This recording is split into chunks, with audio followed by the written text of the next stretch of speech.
নমস্কার বন্ধুরা, মোয়ের হেসেলে আপনাদের সবাইকে স্বাগত। আজকের রেসিপি মাছের কোরমা। মাছের কোরমা বানানোর জন্য আমি প্রথমে রুই মাছের পিস নিয়ে নেব। এখানে গাদা আর পেটি একসাথে আছে, সেরকম ধরনের আমি 3 পিস নিয়ে নিয়েছি। এবার সেটাকে ম্যারিনেট করব। হলুদ, লবণ, কাশ্মীরি লঙ্কার গুঁড়ো, আদা বাটা, রসুন বাটা আর একটু সাদা তেল। তেলটা দিয়েছি যাতে বাইন্ডিংটা ভালো হয়, মশলাগুলো ছেড়ে না যায় মাছে থেকে। এবার ভালো করে মেখে নেব।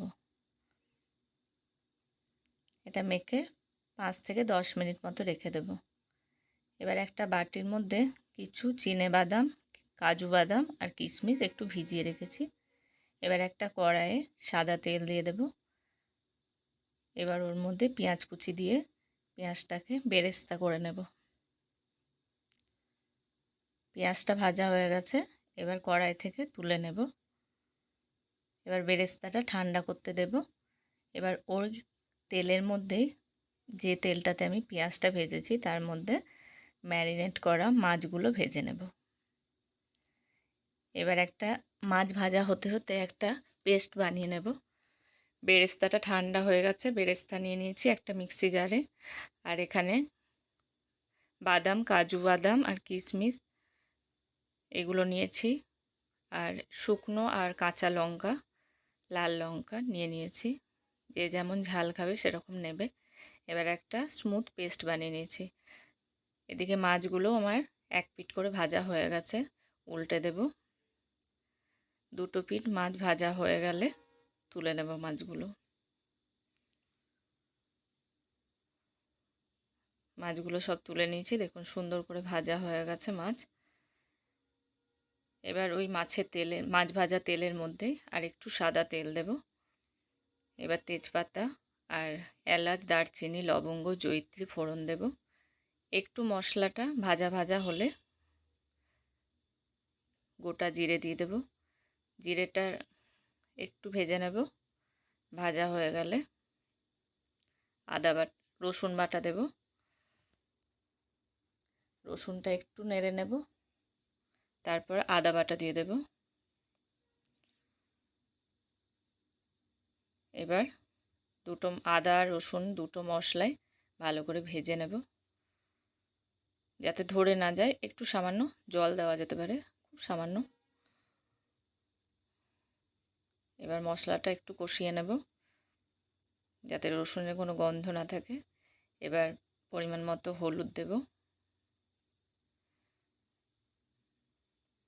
জিরে গুঁড়ো দেব, ধনে গুঁড়ো দেব আর কাশ্মীরি লঙ্কার গুঁড়ো দেব রঙের জন্য, রঙটা যাতে সুন্দর হয়। এবার মশলাটা ভালো করে কষাবো। কষানো হলে যে পেস্টটা বানিয়ে রেখেছিলাম ওই পেস্টটা দিয়ে দেব। বেরেস্তা, চিনাবাদাম, কাজু বাদাম আর কিশমিশ আর লঙ্কা। এবার ভালো করে মশলাটা কষাতে হবে, কাঁচা গন্ধ যাতে না থাকে। এবার দই দিয়ে দেবো, ফ্যাটানো টক দই দিয়েছি, যেটা একদম রুম টেম্পারেচারে। দেখুন তেলটা কেমন ছেড়ে এসছে। বেশ সুন্দর করে কষিয়ে নিতে হবে। এই মশলা কষানোর কাছেই কিন্তু এই রান্নার স্বাদটা বাড়বে। যেরকমভাবে মশলা কষানো হবে তার উপর ডিপেন্ড করবে রান্নাটা কেমন হবে বা টেস্টটা কেমন হবে। মশলাটা কষানো হয়ে গেছে, এবার পরিমাণ মতো গরম জল দেব। আমি রান্নাতে বেশিরভাগই গরম জল ব্যবহার করি, তাতে স্বাদটা খুব ভালো বজায় থাকে। এবার ঝোলটা একটু ফুটে উঠলেই ভেজে রাখা মাছগুলো দিয়ে দেব। এবার যে বেরেস্তাটা করে রেখেছিলাম তার থেকে কিছুটা অংশ আমি তুলে রেখেছিলাম, সেটা দিয়ে দেব। মাছ, বেরেস্তা, মশলা, জল সব একসাথে ফুটতে দেব। এবার ঢাকা দিয়ে দেব। ঢাকা দিয়ে এটাকে ফুটতে দেব। ফুটে উঠলে একটা দিক হয়ে গেলে মাছগুলোকে অন্য দিকটাতে উল্টে দেব, যাতে দুটো পাশেই মাছের বেশ সুন্দরভাবে মাছটা সিদ্ধও হয়, মশলাটাও যাতে মাছের ভিতরে ঢোকে, তবেই খেতে ভালো লাগবে।